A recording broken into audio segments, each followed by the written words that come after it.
तेव्हा परमात्मा कसं सुखरूप आहे ते चाललेलं आहे.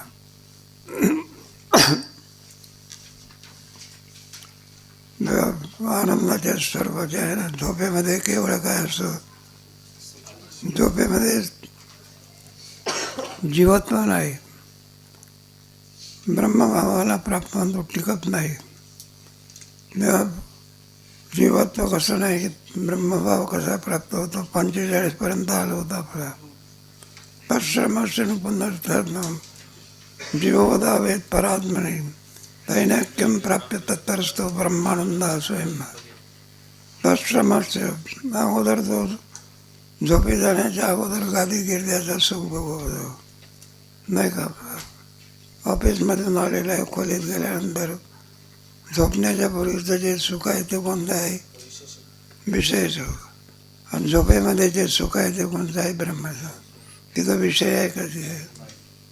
आणि झोप लागण्याच्या पूर्वी गादी आहे काय, पंखा आहे काय, तुमचा जसं असेल नाही का. स्वतंत्रची खोलीमध्ये हे राहते ना.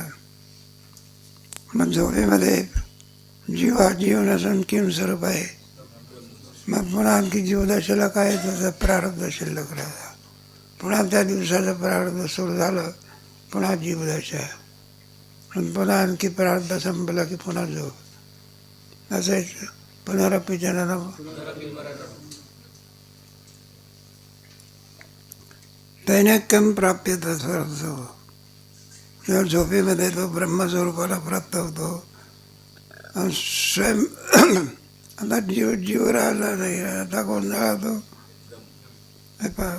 गरीबाच्या मुलीने राजाच्या मुलाशी लग्न लावलं. कोणाचे लग्न लावण्याच्या पूर्वी गरीब आहे किती.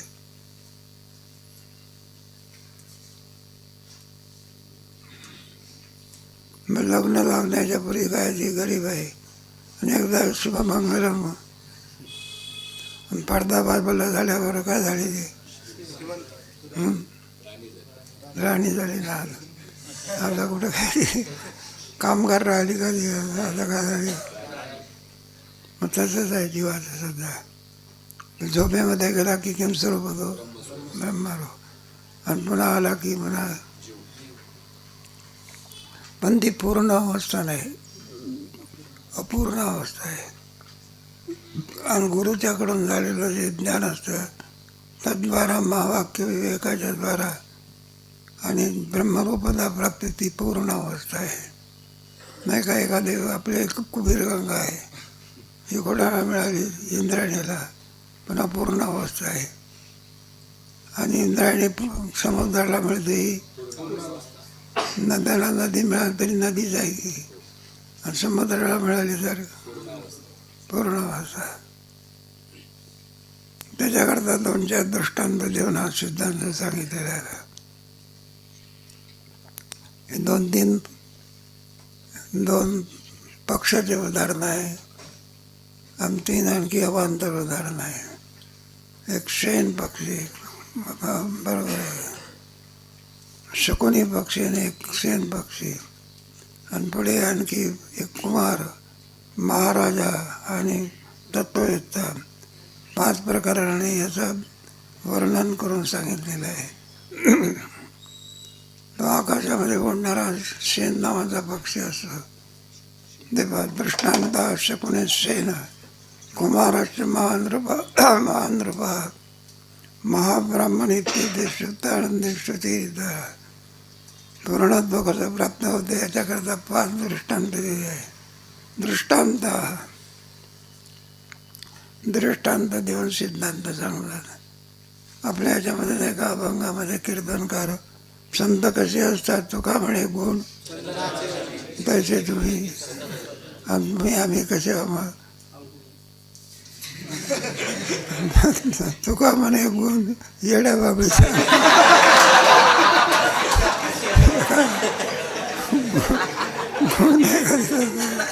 ते आपले बाबू सुद्धा काय होते, आता संगती कोणाची? संतांची संगती मनोभारत होती. चंदनाने भुरी असं आपला गुण दुसऱ्याला देतात ना संत. तसे दृष्टांत एक शकुनी, एक सेन पक्षी. कुमार म्हणजे लहान मूल, महानृपा म्हणजे सार्वभौम राजा, महाब्राह्मण म्हणजे तत्ववेत्ता पुरुष.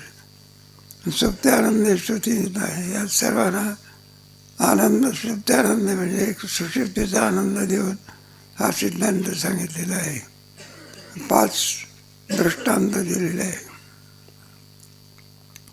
आता पहिला शकुनी पक्षाचा दृष्टांत. तो पक्षी असताना आकाशामध्ये असा उंच उंच फिरतो बघा. पुढे फिरल्यानंतर त्याला आश्रय कोणताच दिसत नाही. पुन्हा आणखी काय होतं, तो थकून जातो आणि पुन्हा जिथून उडून गेला होता तिथेच पुन्हा येत होता. फिरला तरी त्याला आश्रय मिळालेला पुन्हा कुठे येतो. जसा जीवसुद्धा जागृती स्वप्न या 2 अवस्थेमध्ये काय होतो आणि कुठे स्थान न मिळाले पुन्हा सुषुप्ती येतो. सुंदर दृष्टांत आहे नाही का? आता आपली कोणती अवस्था आहे? जागृती. जास्त जेवण झालं आणि कठीण विषय असला तर कोणती अवस्था होती? अरे असा डुलक्या देतात. एक पोरगा तर आसन घेऊनच पाठात आला. त्याला विचारला आसन कशा करता? म्हटलं ते सरपण दोरी ऐकून ऐकून चांगली झोप लागते. म्हणजे सिद्धांताला चांगले आहे. काय तो पक्षी आकाशात काय करतो? आणि विश्रांती मिळते का?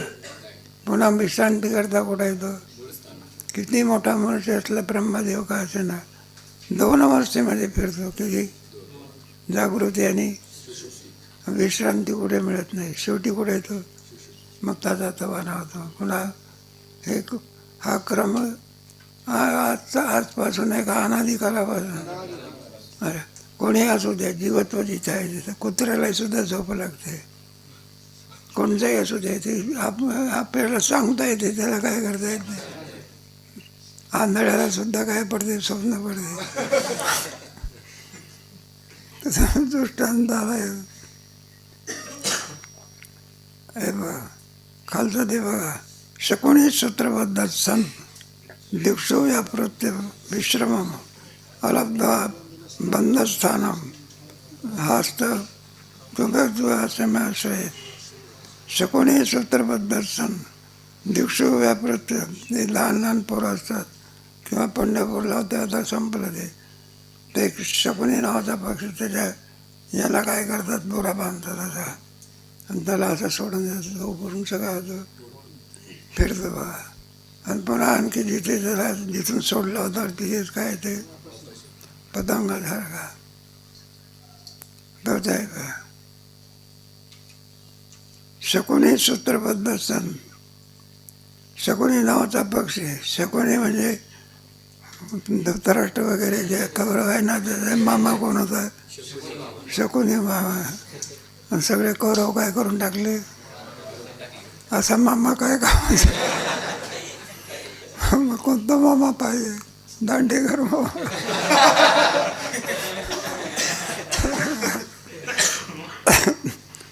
संस्था काढली, काय काढली? दिक्षो या पृथ्वी विश्रम. सगळ्या दिशाला पक्षी तो काय होतो? फिरतो. 7 पक्षाचे वायुभाग जास्त असतो. त्याला खेचर असं म्हणतात. काय खमना आकाश. आकाशामध्ये राहणारे त्यांना काय म्हणतात? पाण्यात राहणारे जलचर. आणि तुम्ही आम्ही भूचर आहोत. आपण कुठे राहतो? पृथ्वीवर. व्यापृत्य विश्रम सारखा फिरतो बघा तो. आणि अलब्धात बंधस्थान. पुढे आणखी त्याला विश्रांती न मिळाल्यामुळे बंधस्थान हस्त उपाध्य. जिथे आणखी तो बांधलेला असतो तिथे पुन्हा काय होतो? विश्रांती द्यायचा. अन्यायाच्या मध्ये जरी फिरला तरी त्याला काय मिळाली जाईल? म्हणून आपल्याला विश्रांतीची ठेवण पायी संताची जाशी तरी जाई आणि होईल विसावा विश्रांती पावलो वाढवे अंतरी. संसारात कुठे विश्रांती असते का? काम करो लोभ शुनी पाठी लागिले आणि कवना मी शरण. मी सुखी आहो असं जे म्हणतो ना मनुष्य, उपरोधिक भाषा आहे, थोड्या वेळापुरती भाषा आहे. मग जगी सर्व सुखी असा कोण आहे, विचारे जीवा तुझी गोष्ट. मग सुख कुठे? सुख एक चिटाई बघू पाहिजे. हस्तक स्तंभादी उपास ज्या कामाला तो पक्षी बांधलेला असतो, परत पुन्हा कोणी पक्षी तिथे येतो. आता आला दृष्टांत 47व्या श्लोकामधला. आता सिद्धांतामध्ये शकुनी पक्षाची उपमा देऊन जीवाचं वर्णन करतात. जीवोपाधी मनस्तद्वत धर्माधर्म फलाप्त हे स्वप्न जागृत भ्रांत्या श्रीने कर्मणी लिहिजे. जीवोपाधी मना धर्माधर्म फलाप्त हे एक जीवाची प्रक्रिया. जीवाचं स्वरूप कसं आहे? नाही, बुद्धी अधिष्ठान आणि त्या चैतन्याचा बुद्धीमध्ये पडलेला तीन मिळून काय होतं? केवळ बुद्धी म्हणजे जीव नाही, आभास म्हणजे जीव नाही. हे तीन जे असते ना, त्रिफळ्यामध्ये नाही का तीन लागत असतात. शिरा करायचा असला तर किती पाहिजे? केवळ कणिक आणि काय त्याच्यामध्ये साखर मिळून शिरा होत नसतं. छटाकभर का होईना त्याच्यात काय असं लागते. वारकऱ्याच्या करता शिरा वेगळा. श्रीमंत स्वामी आनंद काय शिरा असा बदाम काजू हे असं खूप खाली काय व्हायचं. बरं ते देणंही किती असं एका माणसाची भूक जाऊन आणखी शिल्लक राहील इतकं वाढत असं. श्रीमंत लोक मग पंजाब राष्ट्र कसं आहे, त्यांना भाकरी बिकरी काय माहिती. सिंधू नदीने सगळा सुखी करू. उत्तराखंडात सुद्धा काही या वेळेला नदीला काही पूर असतो. सकाळच्या परिवार नदी भरवून चाललेली असते.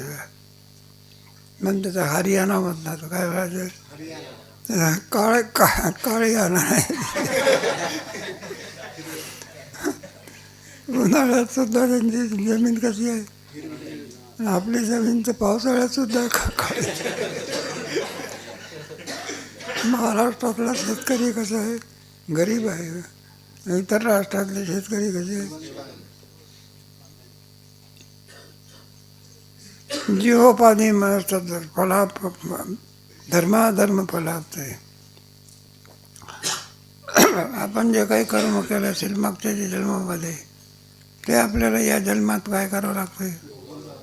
नाही का एखादा मनुष्य बनतो का हो काय?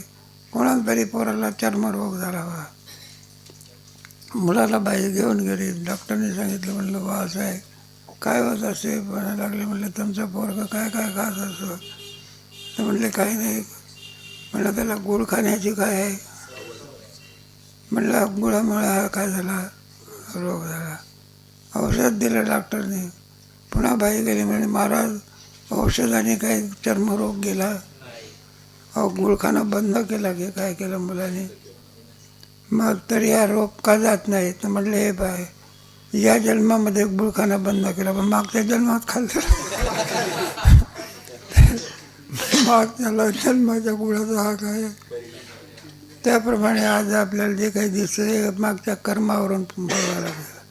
मनुष्य कशा करता आले, आपण मागं जे काही कर्म केले असेल ते काय करावं लागते.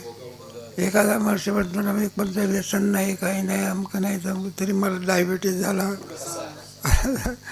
मागच्या जन्माचं. म्हणून संचित जाणवणी शुद्ध तुकोबराने म्हटलं पुढे आपल्याला काय करावं लागते. म्हणून आपण माणसाने कोणतं कर्म केलं पाहिजे? सत्कर्म केलं पाहिजे. म्हणून हे आहे ना त्याच्यामध्ये. धर्म अधर्म फल आपतोय. अधर्म केला असेल तर पाप, धर्म केला असेल तर पुण्य. पापाचं फल काय आहे? दुःख. पुण्याचं फल काय आहे? हे दोन्ही असते बघा. स्वप्ने जागृती भ्रांत क्षीणे कर्माला दीयते. दोन अवस्थेमध्ये जीवात्मा फिरतो. एक कोणती अवस्था?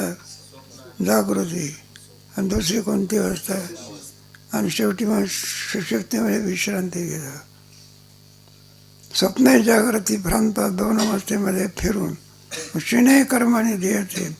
दोन अवस्थेमधलं कर्म संपलं म्हणजे पुन्हा खऱ्या विश्रांतीला काय होतो? तो पक्षी पुन्हा आकाशामध्ये फिरून पुन्हा बंधावरती आल्यानंतर शांत होतो.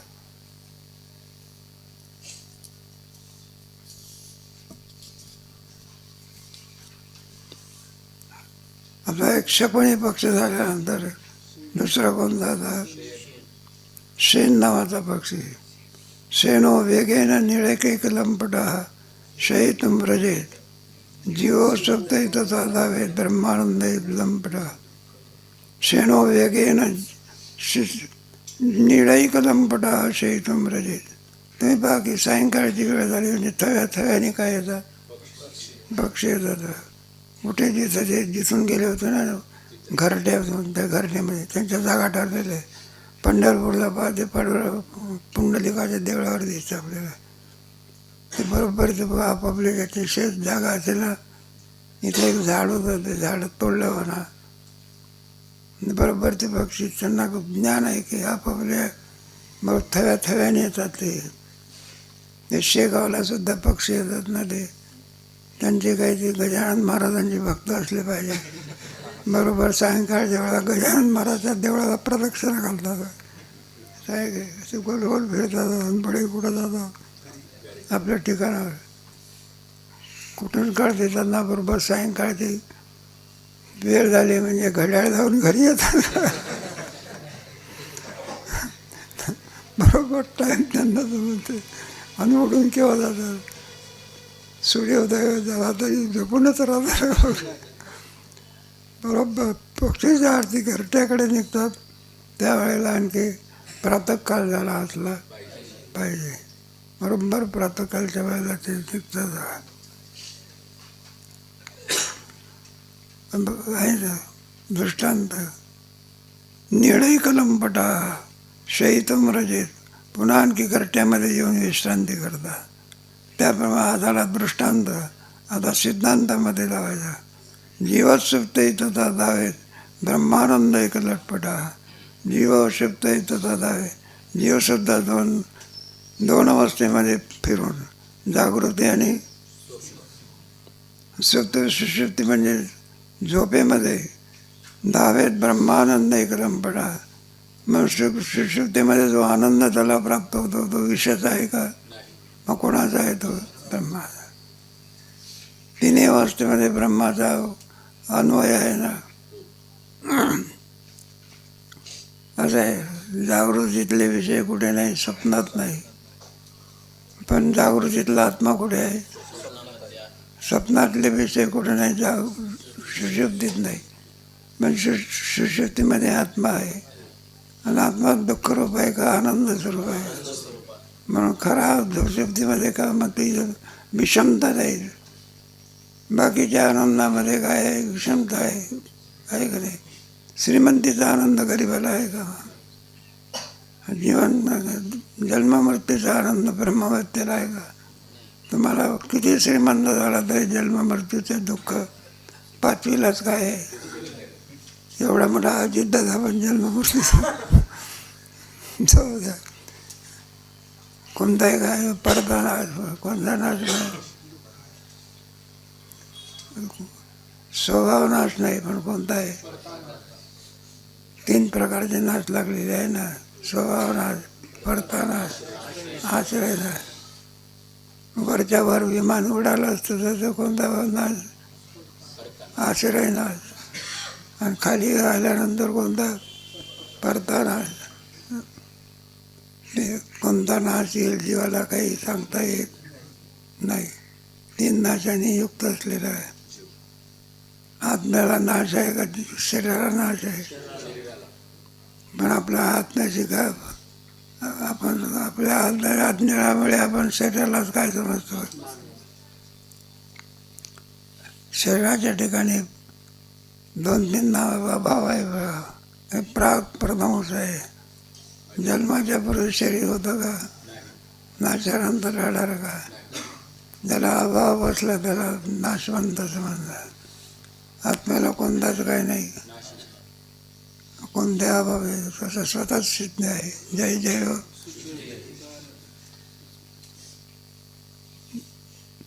म्हणजे दृष्टांत पुढे मग धावेत ब्रह्मानंद कलंपटा. मग अशा रीतीने तो ब्रह्मानंद स्वरूप होतो.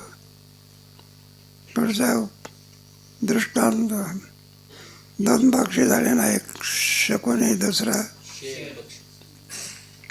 हे दृष्टांत कसे दिले? आपल्या जीवावरती लावण्याकरता दिले आहे. आता लहान मुलाचा दृष्टांत. अतिबालम स्तनम पित्वा मृदुशय्या दिवस. राग द्वेषात अनुभवते आनंदही स्वभाव. लहान मुलं आहे, आई ती स्तनपान करून मुलाला काय करते? त्या आईने स्तनपान करून मुलाला असं थोडी बाजूला गेली का ते मांजर आली, ते मुलाला मूल काय झालं, मूल काय झालं, आवाज इकडे तिकडे झाला. तर माझं हिंदीला टाकून आणलं, पण ते बरं झालं. ते सही सलामत राहिलं. ते ज्याला सुळे जात असते ना, ते मांसाहारी प्राणी आहे. त्यांना कुत्र्याला कसे आहे मांसाहारी, माझीला सुद्धा काय उंदीर सुद्धा त्याला सुळे जात असते. आणि तुमच्या बैलाला म्हणा वासराला सुळे जात असते का, मग ते मांसाहारी नाही. मग ते काय तुमचे गवत म्हणा तृणा वगैरे. आणि कुत्रं बित्र कुठं गवत खात असते का? वाघ सुद्धा किंवा स्वरूप आहे, मांसाहारी प्राणी.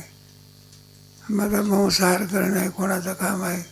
ज्याचे सुळे दात असे ते. पण आता नाही का, मग आपलं कोण टीका म्हणून नाही. आता सुळे दात नाही तरी सुद्धा लोक काय करतात? कोणाचे वंशज आहे?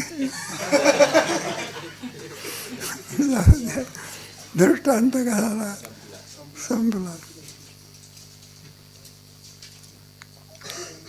अतिबालम सनम पित्वा. लहान मुलं मृदुषट आईनं टाकून दिलं, ते ब्रह्मानंद स्वरूप असते. आई का राग आहे का त्याला द्यायचं असं सांगतात बघा. आईने आपलं ते मुलाचं टाकून दिलं, ते मुलाचं बसलं आपलं. तिकडून साप आला बाबा, काय आला? आणि तो साप मुलापर्यंत गेला, कोणापर्यंत? आणि त्याचं पाणी करून असा ते मूल त्याला धरायला पाहिजे. कोणाला? त्याच्या ठिकाणी कोणत्याही प्रकारे संवेदना नाही, काय नाही. माणसाला जमेल का असं कुठून पडायला असं? त्याला काही कल्पना आहे का त्याची? पण राग द्वेष याचा हा भाव आहे. लहान मुलाला काय राग द्वेषाचा काय असतो? दृष्टांत देऊन हा सिद्धांत इथे राग द्वेषात अनुभवते. आपल्याला ती अवस्था म्हणजे ब्रह्मवेत्याला दृष्टांत लहान मुलाचाच दिलेला आहे. लहान मुलं असताना ते जसं असतं त्याप्रमाणे राग द्वेष. तत्ववेत्या पुरुषाला राग नाही काय नाही, दृष्टांत असं दिलेलं आहे. म्हणून सिद्धांत असा घेतलेला आहे. राग द्वेषात अनुभवते हे स्वभाव आनंदायिक स्वभाव. केवळ आनंद स्वरूप असतो, सगळं आनंदाशिवाय दुसरं काही नाही. राग द्वेष हेच दुःखाला काय आहे? कारण काम आहे, क्रोध आहे, रजो महाशनो महापात आहे. खरे वैरी जर कोण असेल तर हेच आहे. आता कोणता राहिला 51 आहे महाराज सार्वभौम राजा. कोणता राजा? महाराजा सार्वभौम संतृप्ता सर्व. ज्याला सगळे भोग काय झालेले आहे, काही मिळवायचं राहिलेलं पण पंचदशीतल्या 7व्या प्रकाराप्रमाणे कोणची तृप्ती तृप्ती त्याला काही आता मिळवायचं आहे का? आता नरेंद्र मोदीला कुठे काही फॉर्म भरायचा आहे का? आता संपलं की सार्वभौम राजा संतृप्त तृप्ती झालेली आहे. पण याची तृप्ती कशामुळे जमतं? सर्व भोग संतृप्त, सर्व भोग त्याला काय झालेले आहे? आता काही मिळवायचं राहिलेलं नाही. त्याला मानुषानंद सीमानम प्राप्त आनंद एकम मूर्तिभाव. त्या विचारसागरामध्ये ज्याला कोणता आनंद असतो? सगळ्या पलीकडचा सगळ्यात आनंद म्हणजे कोणता आनंद? ब्रह्मानंद. मानुषानंद सीमा मनुष्य आनंद किंवा सशक्त असला पाहिजे, रूपवान असला पाहिजे, गुणवान असला पाहिजे, पण आणखी काय असलं पाहिजे? सर्व यांनी संतृप्त. त्यावेळेला जो आनंद प्राप्त होत असतो त्यावेळेला म्हणावा एवढा मोठा दशरथ राजा सगळं काही आहे पण मुलगा नाही, माणूस आनंद नाही. बरं का? सर्व आहे, इस्टेट आहे, एखादा कारखान्याचा श्रीमंत मनुष्य असतो, जेवायला बसल्यानंतर इथे पकवान तावा मारतात मधा आणि डायबिटीज झालेला माणूस फक्त पाहत बसत असतात. कारखान्याचा काय आहे? मॅनेजर आहे, पण कोणता आनंद नाही, माणूस आनंद कुठे आहे? म्हणजे सर्व भोगाने परिपूर्ण असलेला ज्यावेळेला जो आनंद होतो त्याला काय म्हणायचं? नाथ महाराजांच्या घरी माणूस आनंद होता का? कशाची काही नाही. नाही तिथले जे पोते श्रवण करायला यायचे ना, प्रत्येकाला वगैरे द्यायचे, साखर द्यायचे. एवढंच नाही तर सर्वांना घेऊन जेवण करत असत कोण. आणि पूर्णाच्या पोळीचं नैवेद्य असायचं. त्याचे कुठेतरी नाथ महाराज गेले होते, त्या दिवशी त्यांना देवाला काही नाही दाखवण्यात आला, नैवेद्य दाखवण्यात आला. ते भगवान नाथ महाराजाच्या स्वप्नात गेले. म्हणलं हे नाथ जो घाल की. नाथ महाराजांनी सगळं पाहिलं. म्हणलं काय विचारपूस केली. म्हटलं देवाला नैवेद्य दाखवला होता नाही. म्हटलं विसरलो. ते म्हटलं आमच्या स्वप्नात आला, मला उपाशी ठेवतो का मला? हे भक्ताच्या काय आहे, हे काल्पनिक नाही. हलका घ्या. हे बुद्धिवादी लोक काय समजतात, पण काल्पनिक वस्तुस्थिती आहे काय नाही ना. लोक भिंती चालवली का, अमकं झालं का, तसं झालं का नाही का. आकाशातून कुठं भिंत चालत असते, विमान कसं चालते? भिंत चालायला काय हरकत आहे? विमानात तरी काय लोखंडाशिवाय काय?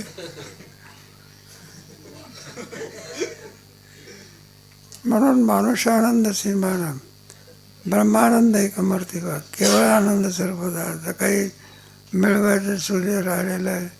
चांगला पेपर सुटला म्हणजे परीक्षा देणारा पोरगा कसा असतो? आनंदाचा. थोडा तरी कमी जास्त झाला तर एखादी गोवी नाही आठवली, पण दारात आला ना गोवी आठवली, धावत जातं गुरुजी पेपर द्या. कशा करता? गोवी आठवली. आणखी क्रमाक्रमाने त्याचा काय केलेला आहे याचा विचार कधी करू.